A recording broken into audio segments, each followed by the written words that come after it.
बंधू अशोक खरातचा मुलगा हर्षवर्धन पुन्हा एसआयटी पथकाच्या कचाट्यामध्ये आलेला आहे।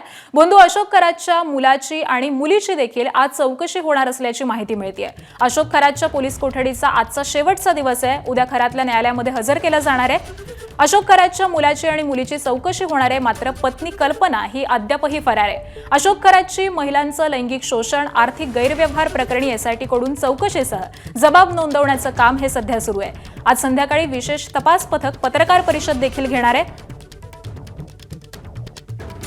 त्यामुळे आज हर्षवर्धन खरात आणि त्याचबरोबर खरातची मुलगी यांची देखील चौकशी होण्याची शक्यता ही वर्तवली जाते।